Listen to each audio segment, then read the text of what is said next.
And we are live after, well, a really long day. Allison, how's your puppy doing? She's good. I've researched everything on Pet MD online that you could possibly attribute a massive swollen hamstring to. Mm. And it turns out she does not have a rare form of cancer, but in fact, a hematoma. So we're trying to figure out if she got kicked by the horses. I will admit, we were walking a couple days ago. I'm debating whether to tell Lynn about this, but we were walking the other day, me and the kid and the dog, and I didn't see her stop in front of the stroller. Mhm. And I may have kind of bumped her with the stroller. So, but the Wow. vet said it was blunt force trauma. So I don't want to admit that was me, you know? Ouch. So it sounds pretty bad when you say it that way instead of just I wasn't paying attention to where I was walking and I ran into my dog with the stroller.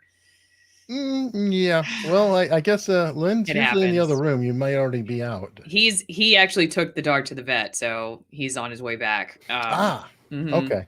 And And he picking up won't dinner. bother. He won't do a repeat.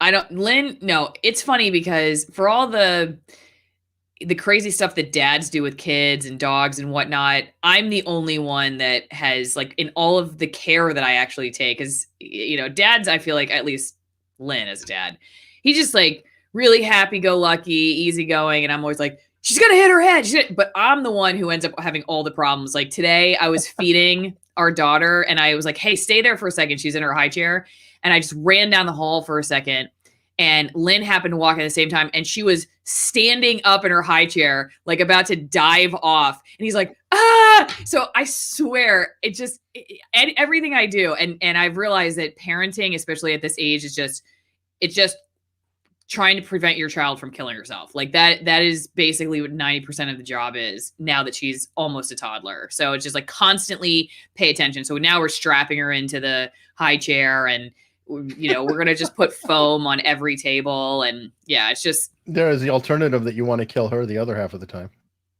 well, you know what? I will be honest. She's actually a really easy kid. It's just, as you know, when you're trying to schedule the YouTube stuff and you have live streams or, whatever else, it's just, it can be a little bit difficult to be organized. But I was always bad at being organized. So I try not to blame it on her because honestly, I was always bad at being on time and always bad at just getting stuff together. I don't know how I was in a business where deadlines and time were Wow. the end all be all because I'm terrible at them. All right. Well, in the theme of the evening, what are you Yes. having? I'm having a hazy IPA from Elysian Brewing Company. I had that the other day. You had this exact one? Hazy IPA? Yeah, it's kind of funky.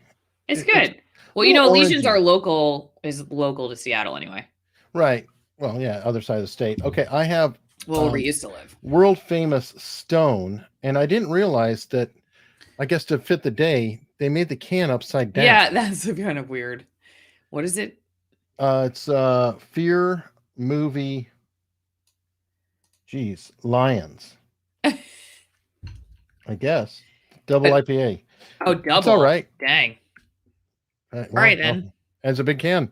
What's everybody having out there? I'm going to the channel right now so I can see. Yeah, definitely People check are it out. saying. So Scott Wade has a great idea. Maybe after Eric's interview tomorrow, there should be a thumbnail contest for this show. I love that. Ziggy's Totally asking, cool. what is an IPA? India Pale Ale. If you guys like history, the British were going back and forth to India, and the beer would skunk over time. So they added a whole bunch of extra hops to it in order to prevent it from skunking. And thus the India Pale Ale, the flavor of it is a much hoppier style of beer. Just to be have more alcohol in it as well. I think that's how they came up with a lot of liquor because it was just concentrated wine. That was the idea. Then you'd add water once you got to your destination. But then they were like, actually, this is very good concentrated. Let's just not add water. It's fun. You know what? I actually am probably going to bring somebody on who asked me to check out his book. Mm-hmm. And I just was like, oh, let me listen to my podcast. And he went through the history of distilled liquor. Was that in And there? What I just said? Did I get it right? No, but that's cool. No. We're brushing that over. I'm not saying no. I You're heard wrong on that. something about that once on a walking tour somewhere, but I have no idea where or when. Well, and maybe that was the case, but as far as distilled spirits go, it was an Egyptian perfume recipe that the Dutch brought back, and they took juniper berries and created gin. Okay. And you've heard the term Dutch courage. Yes. Well, that was because That's they what were it is. drunk. And so Makes they were, sense. you know, fierce warriors who were drunken maniacs. And it was like in 1510 or somewhere about that time.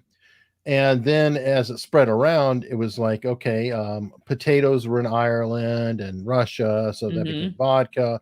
Anywhere there was, let me see, grapes in France, it became cognac. So everybody took whatever they had in the area, figured out how to distill it. And it was completely drunk Europe. And that's why tea became huge. So I'm going to look up my story too, though. This is it. I'm dealing with a journalist, folks. This is exactly why. One who does not like to be incorrect or fact checked. I'm gonna find this. I'm gonna find this. And I'm gonna bring him on just because he spouted off so much fascinating history about that. I was like, oh, I was just like, wow, this is amazing. The history of alcohol, I think, is really, really interesting. Well, and it's been around forever, like coffee. Well, our country's been founded on it. Yeah, there are probably a lot of things that people wouldn't have done unless they were drunk. Lots of people that exist because someone was drunk. Ziggy Shrugs needs one of the 3 Eternal Truths shirts.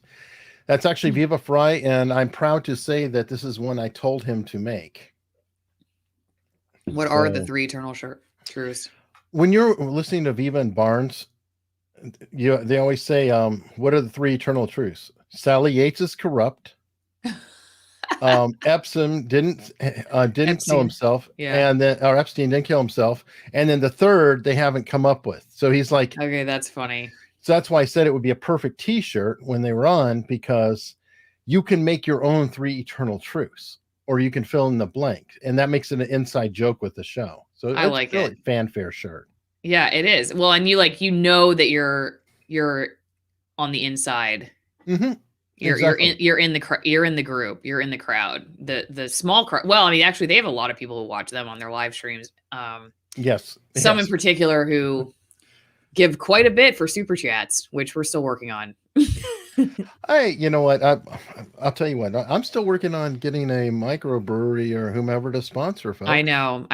Well, and the crappy thing about super chats is how much money YouTube takes anyway. So it's kind of like one of those things where, whatever. It's just cooler. So I think it's cool. We have a small audience and we could just get to everybody, and you don't have to because they have so many comments that come in. I don't know if there's any way for them to even pay attention. No, they can't. Unless somebody does a super chat. Yeah, because they can't even keep up with all those. No, he can't. He absolutely cannot. And actually, you know what you mentioned supporting the show. We're both on Locals. Yep.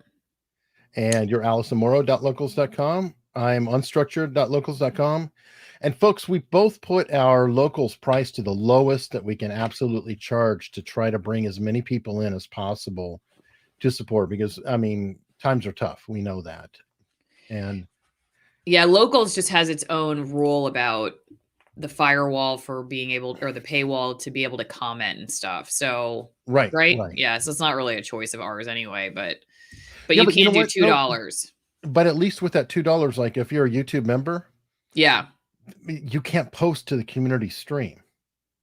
So while I appreciate YouTube memberships, yeah, YouTube takes out 30%, which is a lot more money than Locals. They take out like 10. And I thought they took 20. I thought it was 10, but I don't know. I'd have to see. You also, if you're paying, you can actually put up a post yourself.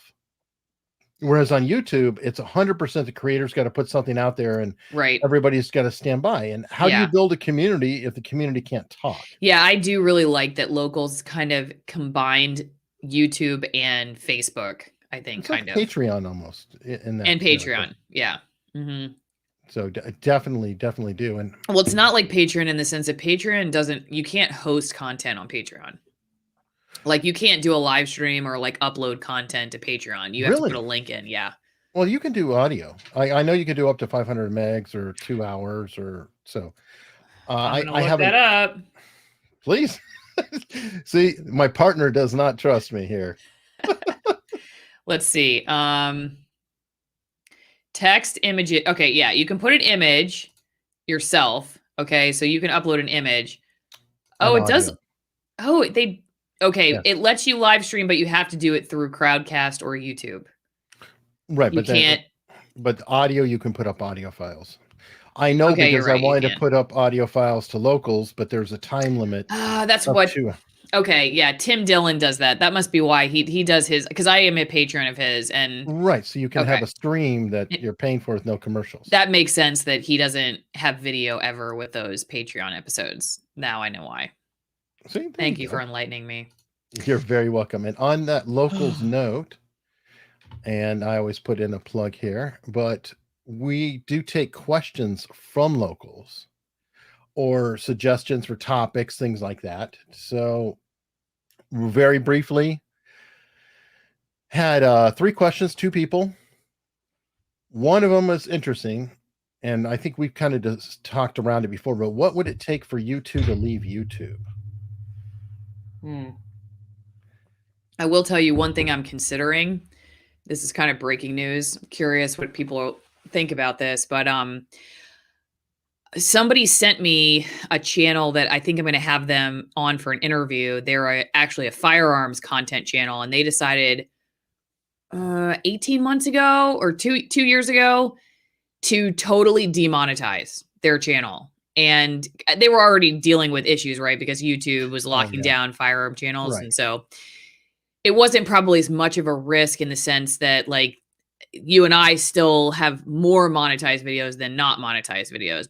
But anyway, I was thinking that they were going to lose the ability to have people find their channel, that they weren't going to grow, but actually they went from about the size of my channel, which is 84,000, to now Mm, they have almost 400,000 a couple years later, totally mm, demonetized. They just go straight to consumer. So it's interesting because they did it as a free speech protest, basically. They just sure. didn't want YouTube to get any more money, and Hmm. they wanted people to be able to directly support their work. And they just kind of took a leap of faith that people In would do range it. TV. Yes. Did somebody say that? Yeah, exactly. It is in range TV. Yeah. Yep. Yep. And so I've been talking to them because I'm going to try to get them on my channel to talk Cool. about that. But I'm considering making the same move simply because I don't know. I haven't jumped off the cliff yet on it, on what I think about the idea, but I want to explore it with them and hear what their experience is like, Hmm. because I do think ultimately there is a certain amount of, well, besides the fact that you're just risking it with YouTube, I think I am a put your money where your mouth is kind of person. I try to live my life as much as I can that way. And so if I'm going to talk about free speech and these policies and whatnot, but I'm still, working for that model and monetizing and funding the corporations that are doing these things, and Mm. am I really walking the walk? I've been thinking a lot about that. Curious what people think. Yeah. Well, one feedback somebody said, Allison, do it. Okay. So there's one. I'm sure that more are going to come in. And you know what? Nobody said anything about what they're drinking. Did I pass that? I did see water, Gatorade. All right. Irish Death. All right. And a Two-Hearted Pale, India Pale Ale, Banana Milk, Diet Coke, Voodoo Ranger, another IPA. One person, Unknown Sailor, said they still upload videos to YouTube. So, but the thing is, they don't monetize any of them. So YouTube subscription money probably comes in because even if you Right. don't You have have ads that. running, And also, what if they do live streams? Do they get super chats? I don't know about that, but the reason that they said they still stayed on YouTube instead of just getting off it altogether, because I'm guessing that's Audience. that's at the bottom of the question that was asked, is like, okay, but yeah, they're still using the platform. It's because realistically speaking, it is it's just not completely viable with the amount of people that are still on YouTube if you're trying to grow a base. It's just Yes, I it, agree. it just it is what it is. So it's like I can understand why they're still using it as a platform, but trying to do it in their own sort of protest way. Because it is Yeah, still the big dog in town, you know? it's reality. I mean, it's kind of like saying don't put Google SEO on your website. That's Yeah. suicide. Yeah. And I've heard so many times after my incident that went down that, well, that's what you get for being on that platform, and you should be off of it forever now. And it's like, really? Yeah. I mean, I am on Rumble, okay, and I'll get, if I'm really lucky, a couple hundred views on Rumble. I get thousands on YouTube. So it's not even, we're talking magnitudes of difference here. I'm not even talking about financial differences, which are gigantic as well, but just flat out exposure and audience. And the rifle company you're talking about or whatever, if they're getting money offline, I'm sure they're sponsoring themselves or they're injecting themselves as their own sponsor or something of that type. But they need an audience in order to get people to reply. Not everybody is Alex Jones building Band TV. Right. Well, yeah. And okay, so then Unknown Sailor follows up with my point is that YouTube is basically enemy held ground. So any content creator needs to treat as such.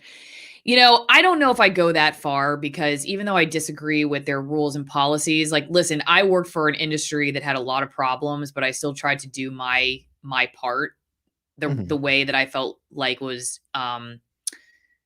was with integrity, even if necessarily money was the ultimate goal and there were other issues with sort of the industry itself of television news.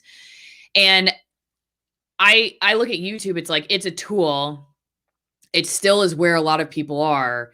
And so to I guess I'm not a purist in that sense. Like I don't know if there is any corporation or any platform that just has no problems. And so at some point, Sure. you just try to do the best you can with with the resources that are available and like do your part to try to change things within the system. There's always going to be a Martin and a Malcolm, you know what I mean? So it's like some people are just like, you know what, I'm just going to go to D Live or pay, uh BitChute or whatever else. I'm not even going to deal with YouTube anymore. And then others of us are like, Mhm. well, there's still a lot of people out there and I want to spread the message and grow the audience. And then maybe the end times do come and we do totally leave. I don't know. But I try not to think too far ahead. It's just kind of like today. And I did think it was interesting that InRange made the decision to just they did it as an experiment and obviously it worked out because Mhm. I think they're still doing that.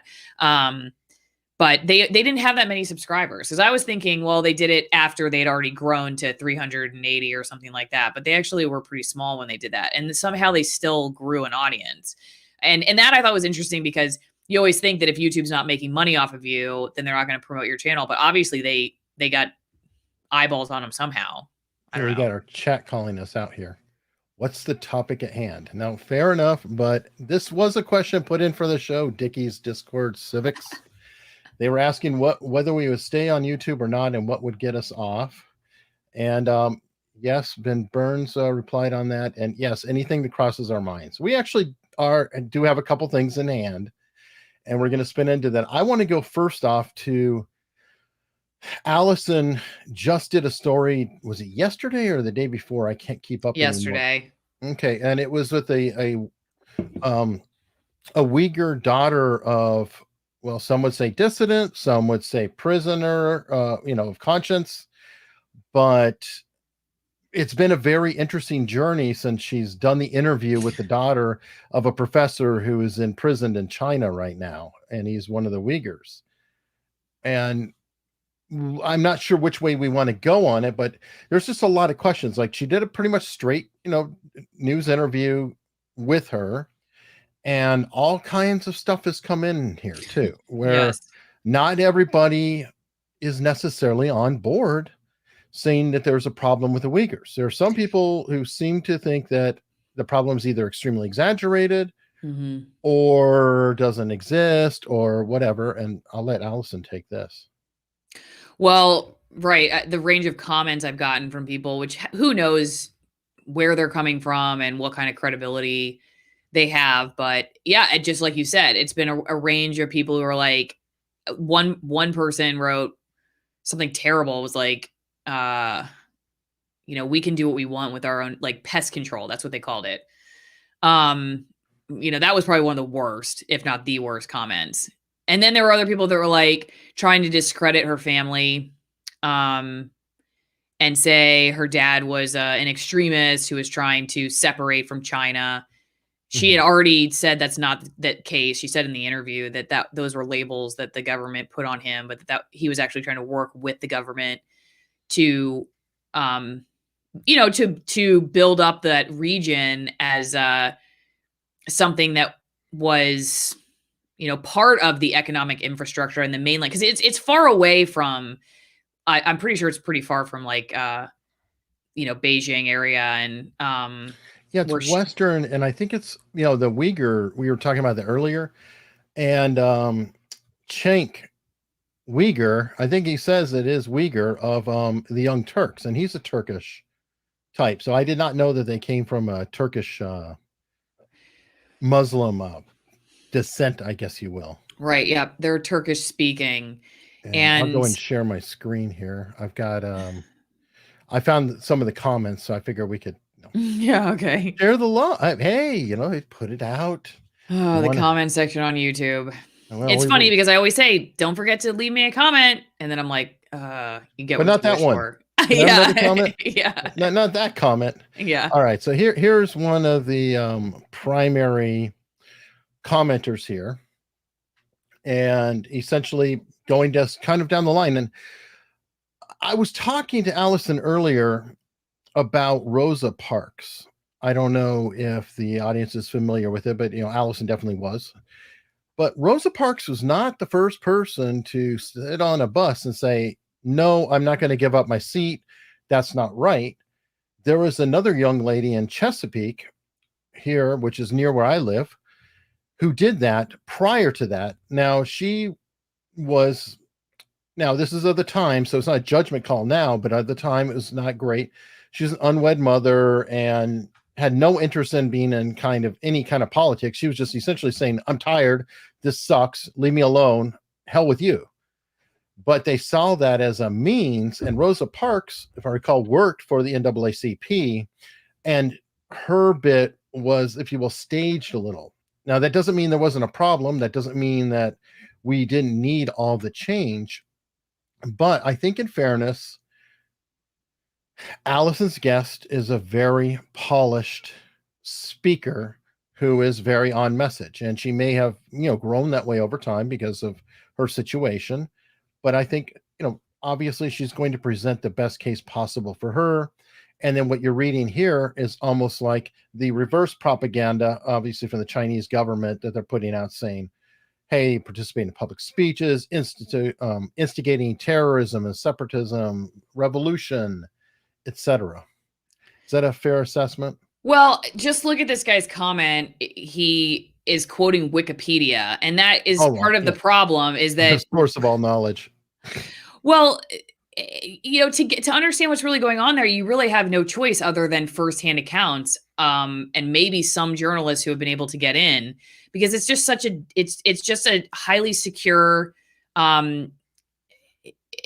area where it's not like New York City where you just walk in and you just start filming anywhere. And if you take her word for the level of surveillance and not just hers, but other accounts that I've read dating back years, not just recently. Right. It's just one of those things where on some level, everybody who's estimating what's going on with this is on some level, unless you are directly connected, like Johar Ilham is, and then we have to take her word or the word of others. Like we just we don't, it's very hard to know.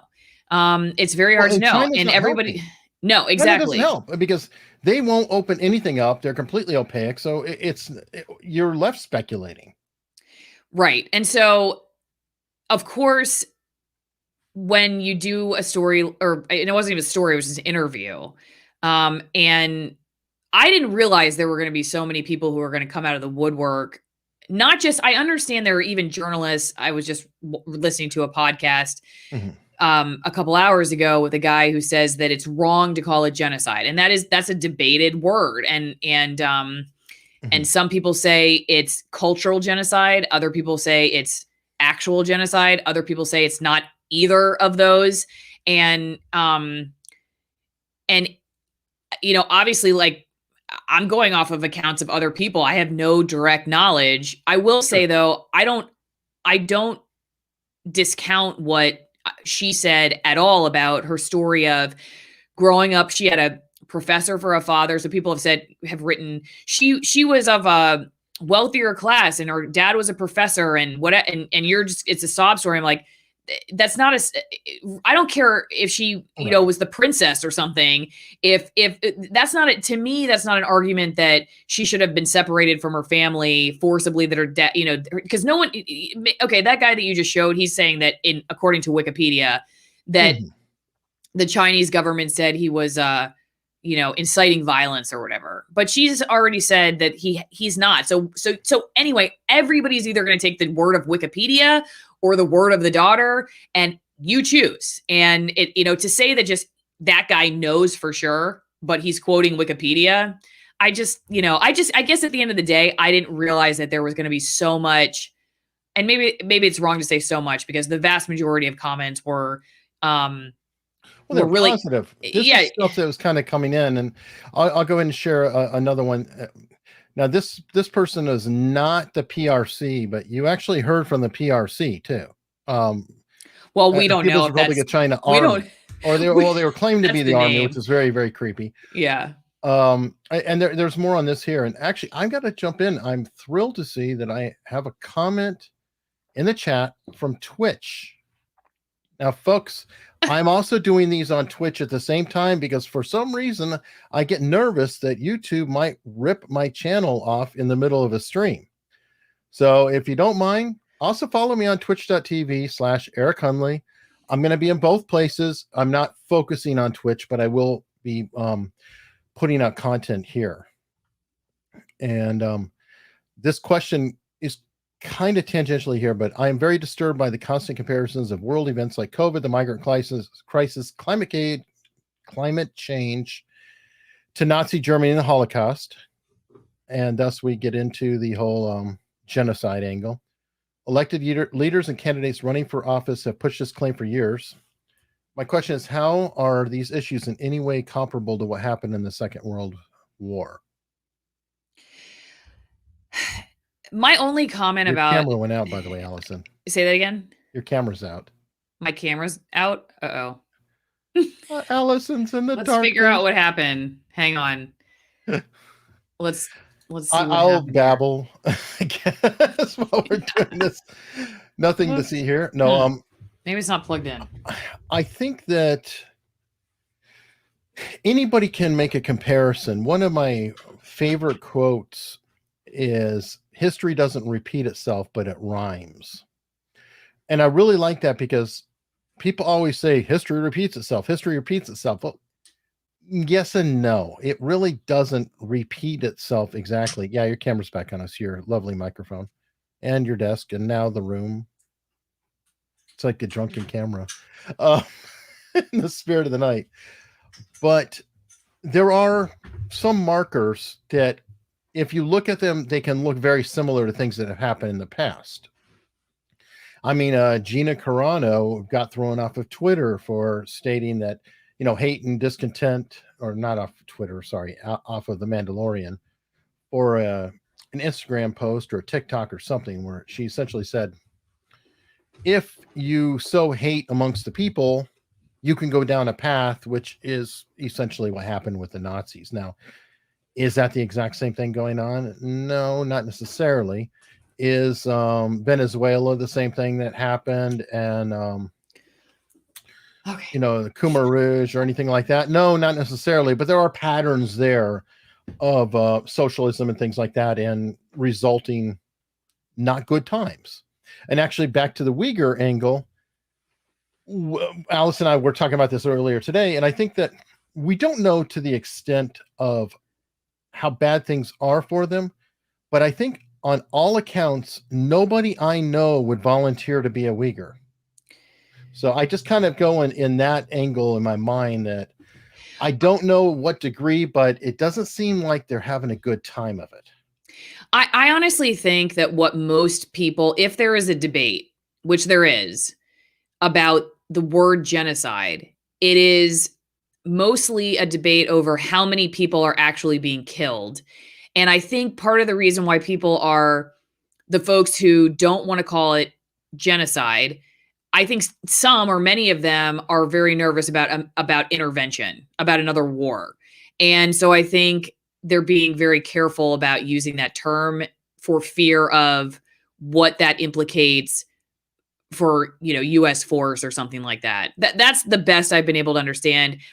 Frankly, it's a very new topic for me, so I actually learned a lot since doing that interview because of some of the stuff that just popped up in like my YouTube channel algorithm, and then podcasts have come across and stuff. And I just didn't realize that there was so much debate. I also, the other funny thing is I didn't even know, because I'm just in new mom world, I didn't know that this topic had really heated up over the last week. I just happened to, this was when we happened to schedule an interview. Yeah, I had contacted her a while ago, and it was just, we couldn't connect. She didn't have time. She was really busy. And so I just did the interview and posted it, not knowing that, this last week, like Biden had said something about it. Everybody was jumping on. And then like a couple journalists, independent journalists were talking about it. And then it was all over Biden's comments were made headlines. And so then that kind of, moved the momentum to talk about it again. Like, what is it? Who are the Uyghurs and all that stuff? And I didn't even know that was going on. So I didn't intend to, it wasn't like I was trying to capitalize on this trending topic. Actually, I just saw it on the A Squared podcast. I've had both Ali and Ali on my channel before, and they are just these young 20 somethings who have really interesting guests. And they talk to her, and they're both Muslim. And so I think they had different perspectives on it. And so I was just curious, or at least I think both of them are. I know at least one Ali is, because he was asking about like the first time going into a mosque and seeing a Quran and that kind of thing. And so they had a totally different conversation. And if you guys have gone to my channel and seen the video, check out their talk with her, because I think they're both from the Middle East, and they had different perspectives on it. But that's all I knew. That's really all I knew, other than a few other articles I'd read. I didn't realize the amount of controversy. And then I didn't realize how many comments I was going to get that I was just blown away by. Not the majority of them at all. No, just the oddball ones that you're like, yeah. But by the way, I do have to discuss the comment thing, because we've been scrambling all day to figure out what's going on. If you go to her channel, and these comments that I just showed you do not show up on her channel, but they are there if I search like the comment finder, and she can see them. So we're not sure. It's like some real squirreliness with YouTube and the comments appearing. And it's really, it makes things kind of difficult, because we have people accusing her of, deleting comments and things like that. She's absolutely not. And actually, I'm adding this to the chat here and showing it on the screen. This site, I really recommend to everybody. I love being transparent on YouTube and everything I do. But if you go to that site, you can type in a channel, and you can type in a commenter's name. Like if you see a commenter by somebody, you can go to the channel and then look up their name, and you'll see every comment that they did, and also comments they follow up on. So it's a really handy place to check out if you just kind of want to see, oh, this person commented here. I wonder, and I use it all the time. It's like, oh, I wonder where that person came from. Let me go check Viva Fry. And or let me check Allison. Did she send somebody my way? Yeah, it's highly possible it's from my channel. Well, no, and someone was saying that maybe I was studying to approve the comments. No, I don't do that. YouTube will hold for review some comments that I actually have missed over the last year and a half. So I honestly, there's some that are just going to be in purgatory forever. But no, these are not, the ones we're talking about were not held for review. I saw them immediately, and but then some of them are not showing up. So yeah, and then exactly, and then you were talking about how people are, oh, you're a free speech advocate, and you delete comments. Right. Honestly, what do you do? How do you defend it? It's like, no, I'm not. Yeah, I don't, and I'm also getting tired. Like some people, it's like not worth fighting because it just makes it worse. But I specifically don't do that, because I know there are going to be people out there trying. I know this sounds kind of paranoid, but I know there are going to be people who who will be critics of what I do, who would absolutely use that against me if I were to start culling the comment section and then also talking about free speech. So I'm actually very careful about that. I let people say terrible things to me sometimes. Right. And then we compare notes and then talk about the people.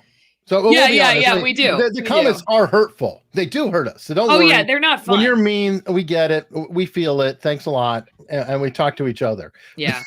Yeah, it's not fun, but I do think both you and I are just getting more and more used to it, where it's like, whatever. I try to take the policy. I think we've talked about this before. I try to take the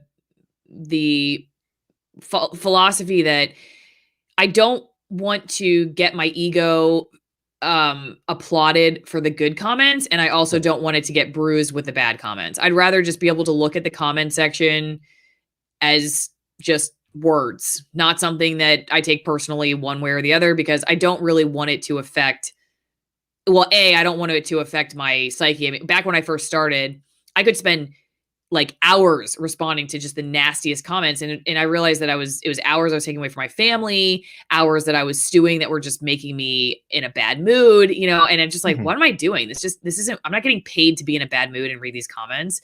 So if if you say something constructive and you disagree with me, but it's constructive, that's typically when I'll respond to people. But if it's just being a jerk, then it's not a waste. I'm not going to delete you, but it's a waste of my time to fight. Yeah.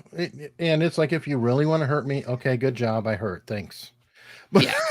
That's, not much I can do on that. Right. Now, back to the subject on hand. One more wrench I'm going to throw into the works that I think confuses the issue is there's another group in China called the Falun Gong. And they too are not popular with the government, but there are huge questions about that group that they aren't actually, they're called a cult by people essentially.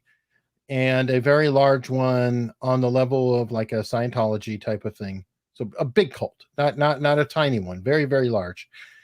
And the really weird factor about the Falun Gong is, and I think there's probably some fans of the publication here, but I believe they are owners of the Epoch Times. I don't know anything about this topic, so you're flying solo on this one.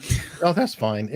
I'm just, I'm just putting it out there. It's kind of a weird situation of that. So I have problems with cults, even though I have invited somebody in a cult to come on actively and potentially a cult. But it leads to a lot of questions. Like, if they are a cult, obviously that's horrible.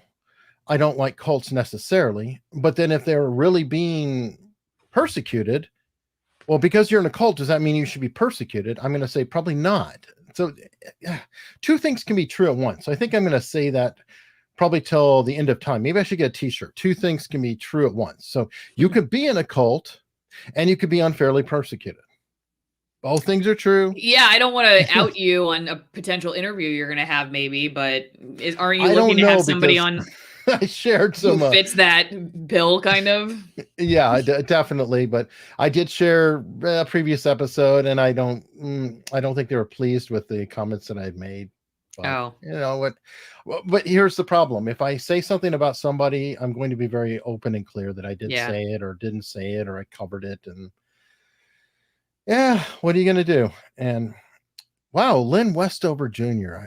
Name's familiar. I'm not sure, but it's curious that people will be worried about using the term genocide, but people have no problem using Nazi, racist, or white supremacist. Thank you for getting me demonetized. I should not have read that out loud. It's just the point is that I think, and I meant to make this earlier when my camera went out, is that people, I've heard this before, and I'll say it again. And this video taught me it probably more than any. One man's terrorist is another man's freedom fighter. And depending on where you draw the line in the sand, we both give the benefit of the doubt to the people that we feel the most kinship with. or we tend to demonize the opposite. And so when you're gonna be more likely to use terms to describe people you don't like and not really mince words and think twice about, does that really fit, if you just don't like them. Whereas if it's people that you're like, I just really don't like U.S. intervention. Could it be the CIA that's spreading propaganda? If that's your mindset, then you're going to be more likely to say, I don't know if I want to call it genocide, or, so it really is one of those examples with that video in particular, but just generally speaking, when you're talking about words like that, where you're going to label a whole group of people something, or an action very terrible. The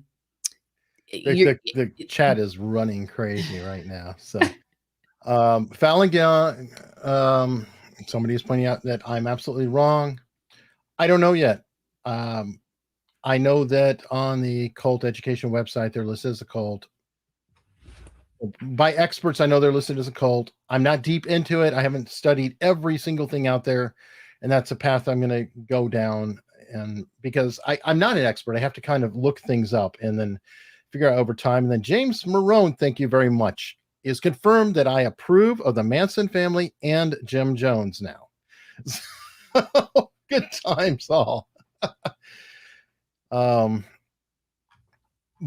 line is, I guess Allison and I. Where do we sign up for the cult Eric is starting? Do you see that? Where's it? Well, local unstructured.locals.com. I'm going to borrow Barnes here for a minute. If you have any criticisms at all, go join locals.unstructured or unstructured.locals.com and comment below, and I promise I will read every comment that's put in there. I don't know if you read this, but someone wrote, I have been to the Falun Gong Society in Seattle, not a cult. Okay. I don't. Let me tell you something interesting. No. I was listening to a guy who's, I guess in some circles, he's a really well-respected journalist. And he was describing the guy that he's discredited for what he believes is spreading false data about what's going on with the Uyghurs. And the right wing, blah, blah, blah. Yeah. Yeah. Well, the journalist who was criticizing him, two of the things he said to criticize him as a far-right extremist, what did he call him? Like a fanatic, a Christian fanatic. He was a Christian fanatic. Was that he believes in the rapture and that he believes in gender roles. And I'm like, I hate to tell you, but that's actually not a fanatic when it comes. There are a lot of mainline Protestant evangelical Christian people who believe in the rapture and gender norms, like women and men having some kind of gender role. So it's just even listening to that, hearing him describe that made me feel like, okay, does this guy, what? Because I thought that was a total misread of, I'm not saying that the dude he's talking about isn't wrong in what he's saying. I honestly don't know. I haven't done the research myself, but when you hear people discredit, like, you're a fanatic, but they don't necessarily have direct knowledge, you can see how easily these terms again are used where you're like, okay, do you have, in other words, these sometimes require, even the genocide term, it requires a sense of understanding both, like, the people you're talking about, what's actually happening on the ground, what the term means, how common, so I don't want to talk about genocide. I guess let's just talk about, let's talk about specifically like this. Okay. Religion. Okay. So if you're a cult, you're going to label something a cult or a religious fanatic. Well, that's a mic drop here. Yeah. But you got what? Lynn? Oh my God. Wow. Okay. I hope we have Lily. Sorry, you're not going to college. I'll have to square that away in the background, folks. Damn. I can't sit there and look at he's that. Our Cleopatra. He's our Cleopatra. Yes, there you go. He's anyway, just to wrap that up, it's like you have to have an understanding of what a religious extremist is for the kind of people you're talking about. And when he said that was a religious extremist, I was like, well, there are a lot of religious extremists then if you're an extremist, if you believe in the rapture and gender norms. That's a very mainline evangelical Christian. Right. There are actual standards for a cult. Yeah. And that's and that's why it gets really difficult, because yes, we could say that every religion's a cult or whatever down the line, but technically, no. Generally speaking, the cult is going to have a single leader. That's a major factor of it. So, like every religion you're speaking of, there is a hierarchy within, and there is a a structure. Or even in a religion, you could have a cultish church out of it, like where maybe you have a priest has absolute power for some crazy reason. I don't know why necessarily, but overall, most religions, you don't have one person necessarily in charge. You have conflicts within, and you have fighting, all of that. It's not necessarily a single person. But if anybody wants to look it up, and I don't want to go deep into it, Robert Lifton wrote, and Allison killed her camera. She's going dark.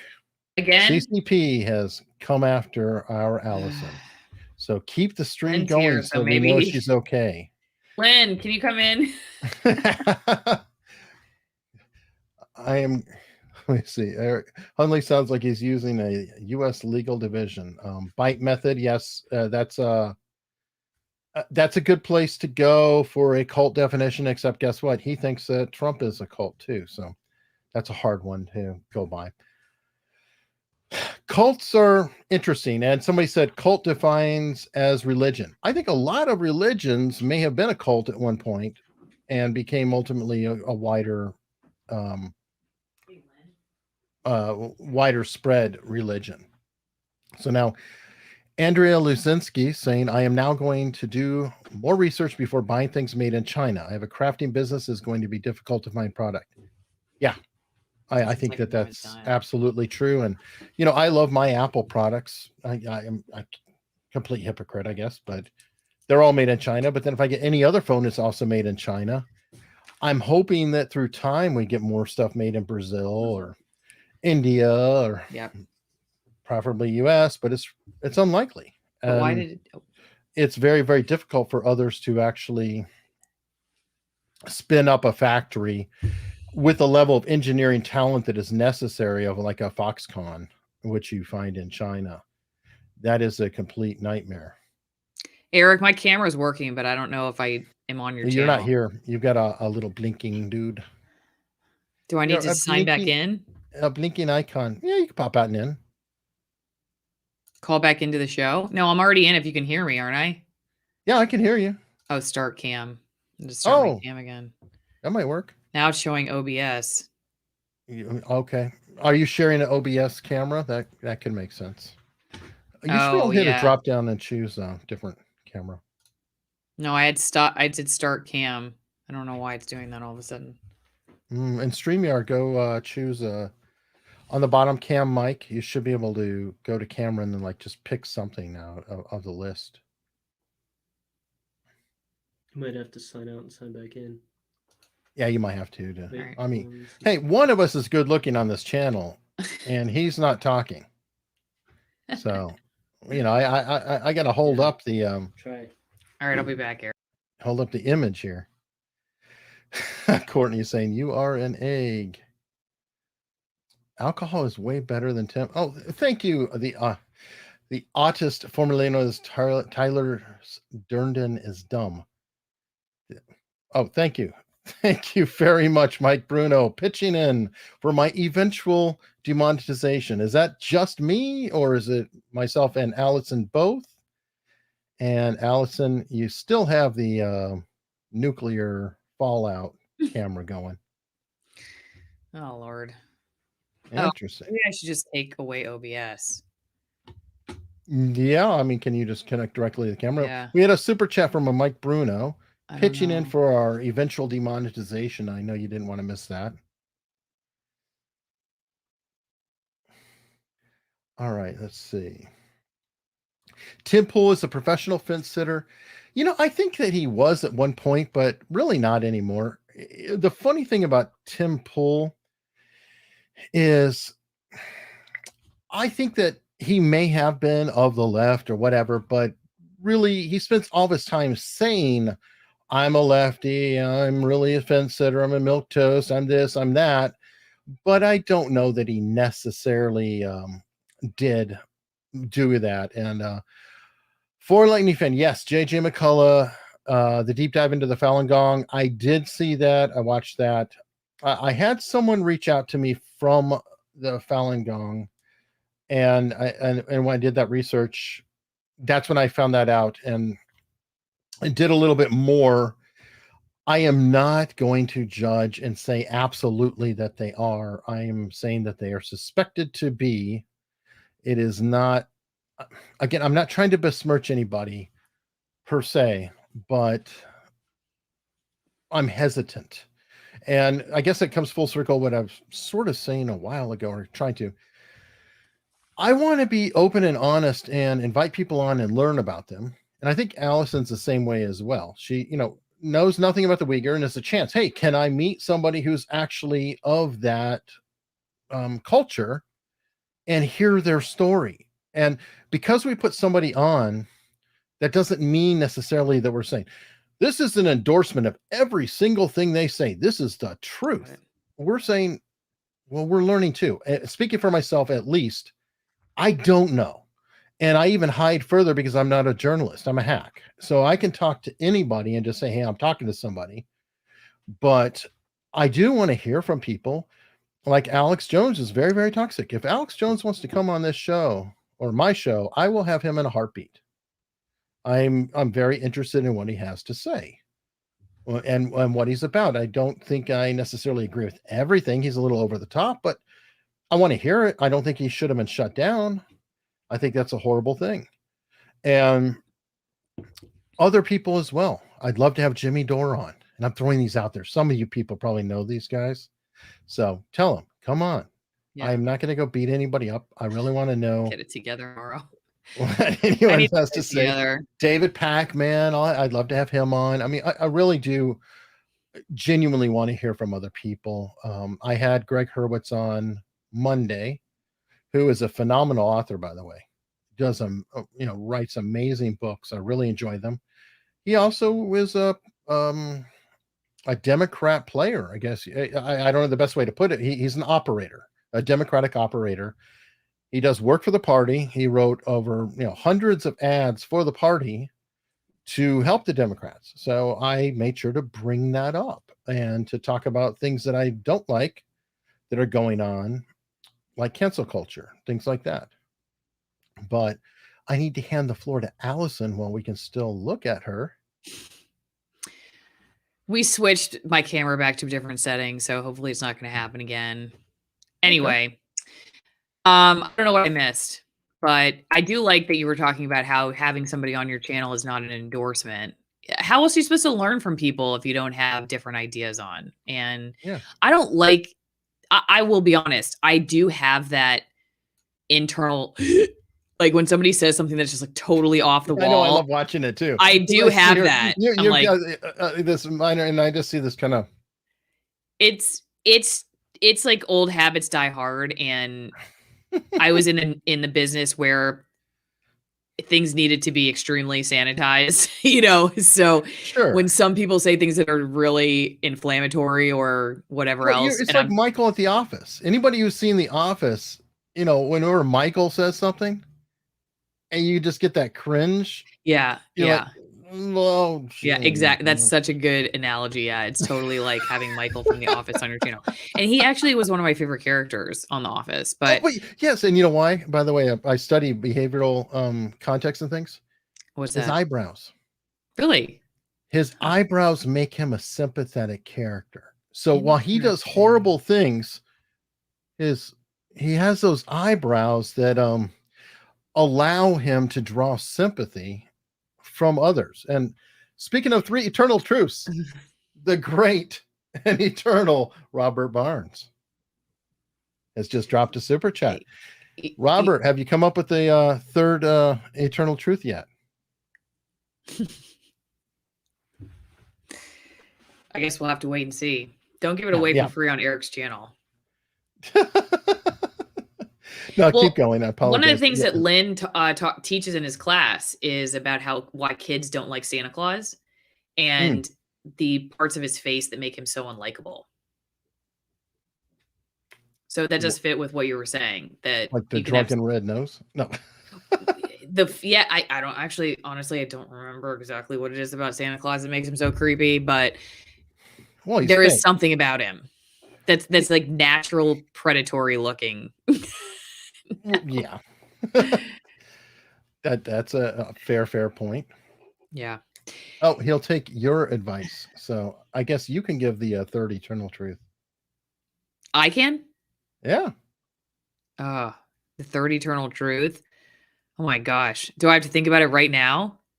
Yeah. Time is ticking. No, I don't know. But somebody said here, third truth, Biden is senile. Okay. My third eternal truth is always never. I don't know. This is too hard. I haven't had to give a truth that is eternal ever, really. Well, there's a certain cheekiness factor to it. I know. I'm As in the trying to think eternal of something truth that is not fits with Sally necessarily- Yates. And what was the second one? Sally Yates is corrupt. Jeffrey Epstein did not kill himself. Okay.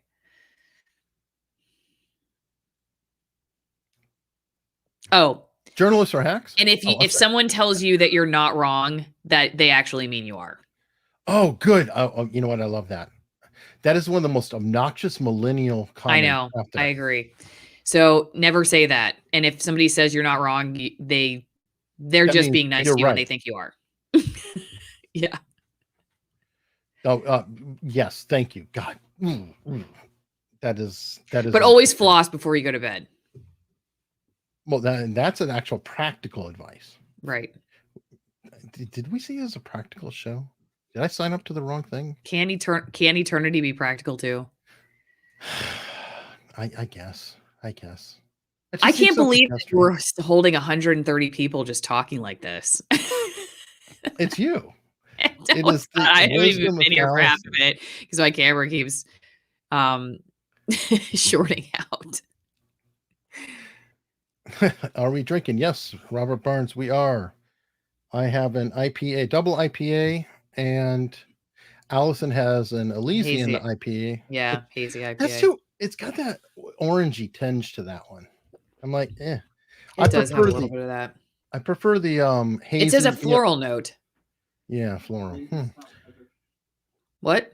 Lynn has Top Cutter. Lynn is drinking Top Cutter from Bale Breaker, which is also a Washington beer.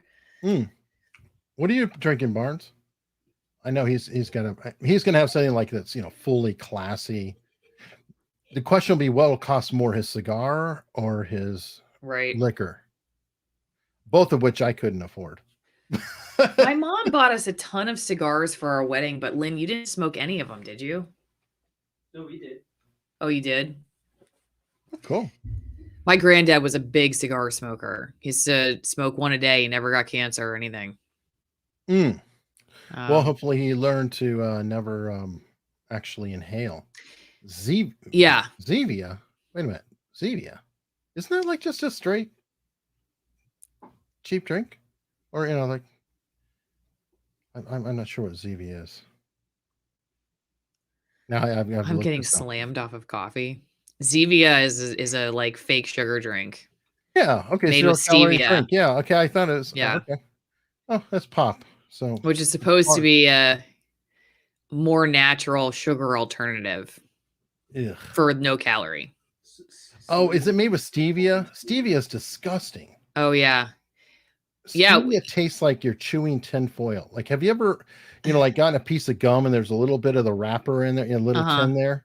That's what stevia tastes like. It's got an aftertaste of that, just aluminum tinge. It's disgusting. Somebody was saying have Barnes on my channel. I will say, Robert, if you're watching, one topic I would love to have you on the channel to talk about is this increased push by our congressional representatives to influence private business to suppress speech. And that came up in the hearing today, which you probably were watching. But the question for Josh Turley was, is it constitutional for government officials to pressure private companies? And he basically said it is constitutional, but it's an attack on free speech. And I'm just curious, where is the line for it may not be big brother, but the little brother, as they were saying. Like, where is the line between the government actually restricting free speech and the government pressuring others to restrict free speech? And where do you draw that line? So that would be an interesting topic. I know you guys talk about that too, but Oh no, good, great, Barnes. Please go on. I mean, well, we could all three talk about it on our next. Maybe we could do our next live stream. Yeah, if you're up at this time, Barnes. I mean, we brought Nate on. Sorry, Yeah. Nate. But love to have you on, Barnes. Obviously, it's always an open door. Mm-hmm. And on that note, since we've got one news story in the entire hour of news with Booze, I came up with another story earlier, and I'm just curious on your opinion. It's about spy pixels. And, you're talking about freedom of speech and privacy and whatnot. What are your thoughts on spy pixels? Me? Absolutely. What's a spy pixel? Okay. Now, this is fun. Have you ever been offered an email service to where they offer tracking emails? And I'll confess, I actually have one. And I've used it. No. An email where they offer tracking emails? Yes. And the way a tracking email works, and it's like this. When you send out a newsletter, for example, let's say you have a newsletter and a mailing list, and you want to know things like, where are all the people? How many people actually open this? How many people, read it? How many people forward it? How many people just delete it immediately? So you can kind of get percentages, because I don't know if you've ever heard like a newsletter open rate. Yeah. That is done through. Lynn has that for his company. There we go. It's a little bit. Lynn has tracking pixels in his. No, he's talking about email. how do you know if somebody opens your emails when you send them your newsletter for your business and stuff? Exactly. It's called a tracking pixel. And what it is a 1x1 image. So a single pixel image that's the same color of the background. And it is dropped in the email, or it could be on a website, as Unknown Sailor pointed out here. Barnes has used them to trap the government. That's an interesting tool. The more that we talk, the more I realize I'm a prey animal. I'm not a predator. I've realized I'm just never going to be a predator. I'm always going to be just like the prey sitting duck, cat who's just gets lucky when the cougar passes by and you just happen to be tucked into the grasses and you're like, oh, sugar. But I am so not in the world of this. That's why you married a Marine. Yeah, Lynn says that's why I married a Marine. Well, there you go. Marine. And he's recon, right? Yeah, recon Marine. Well, okay. So essentially, the question about it is, this is private. Is it, an invasion of privacy, or is it useful? And I wanted to bring it up because guess what? I've put tracking pixels into emails that I've sent to potential guests to see if they get them, or if they open them, or, whatever, and other things like that. Barnes just pointed out that he uses it to trap the government, which I think is funny. Because if you send an email, let's say, to somebody on the other side of the case, I'm going to speculate, Barnes, so correct me if I'm wrong, but I'm guessing if, let's say, there's a government prosecutor and he sends an email stating something like an attachment or whatever,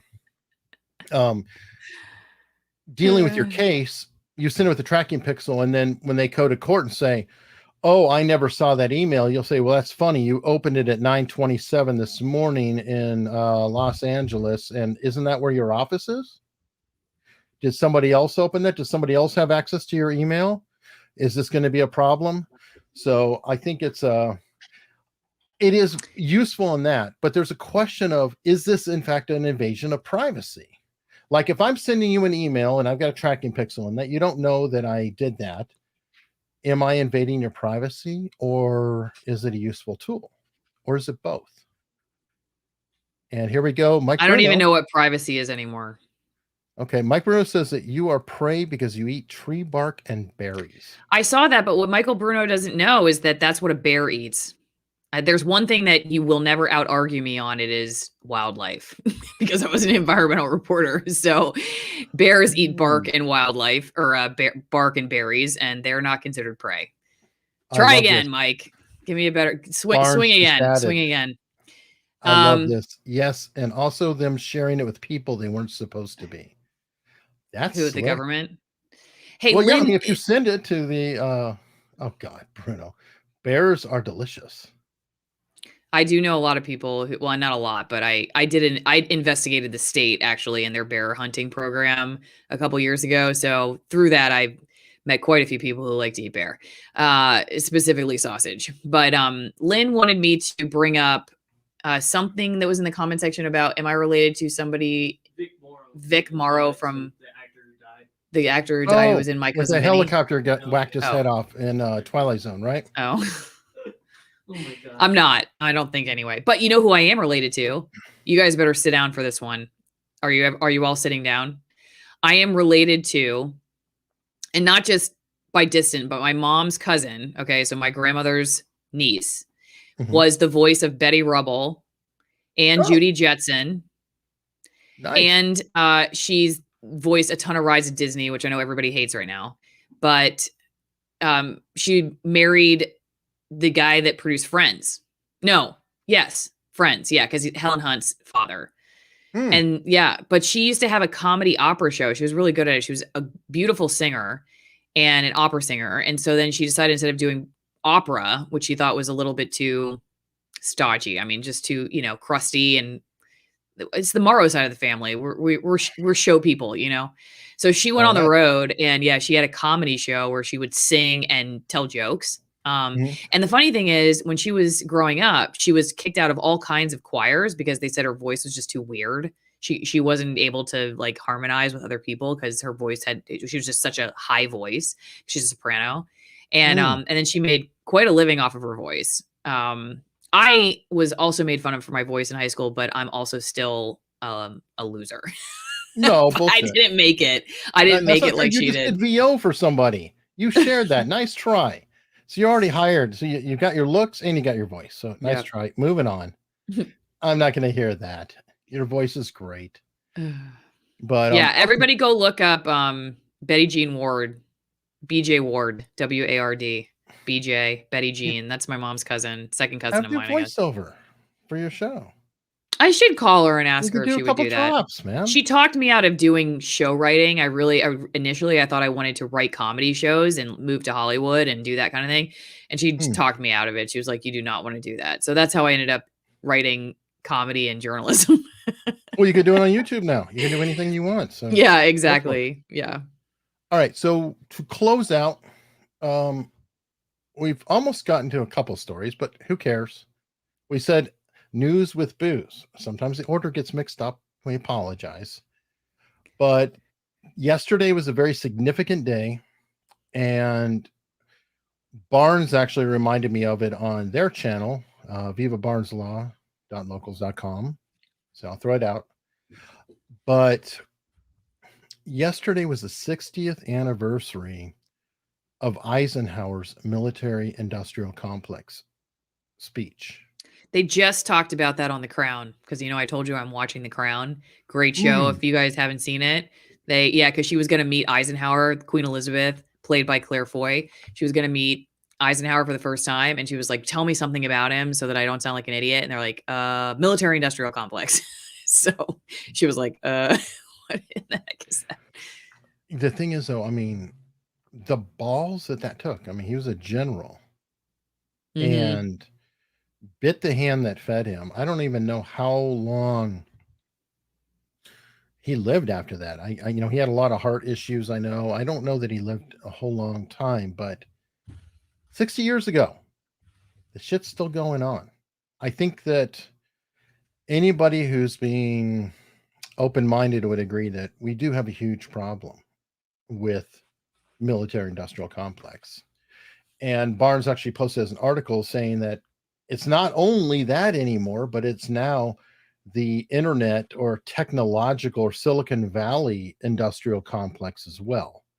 And I would argue that does come out of the military via DARPA and things like that, and just kind of bedfellows that have continued on for a while. But it's kind of a sad anniversary.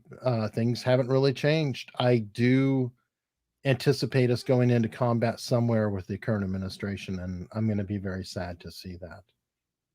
So, Allison, your job is to leave us on a note that is uplifting. My dog does not have cancer, everybody. She just Okay. has a bad bruise. That's what I'm drinking for tonight. I thought my dog was going to get a cancer diagnosis tonight, and it turns out she's just got bumped in the booty by our stroller. I haven't told Lynn, but he's standing in the doorway now, so he now knows that it probably was me who inflicted the wound. There'll be a chat later. Um, No, it's Lily. Lily was out of control. yeah, no, yeah, but Lily's not the dog.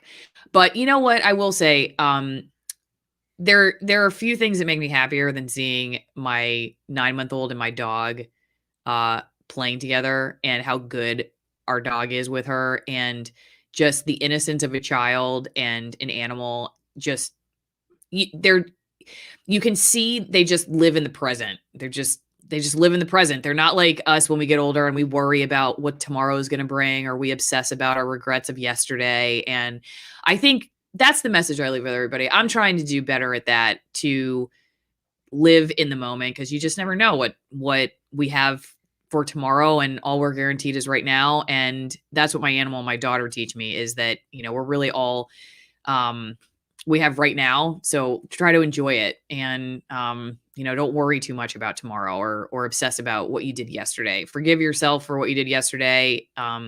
Look forward to things that are to come, but just enjoy right now. Cheers. Cheers. Perfect. And folks, my upside down double IPA, craziness. Don't forget, subscribe to Allison's channel, because I think I'll be on there next doing this. And that's Allison, or youtube.com/Alison Morrow.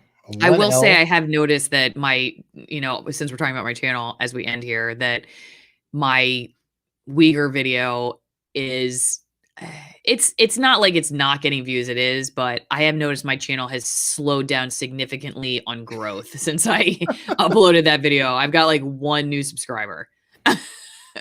Well, it's trust me, I think I'm down a couple for the day. So you know what that means, folks. Tell a friend, please. Subscribe if you haven't already. Subscribe on Twitch. Subscribe everywhere. Seriously, it does make a difference. And well, if recent history means anything, I may not be here tomorrow. I never know. We at least made that's it through true. this live stream, and thank you very much for attending.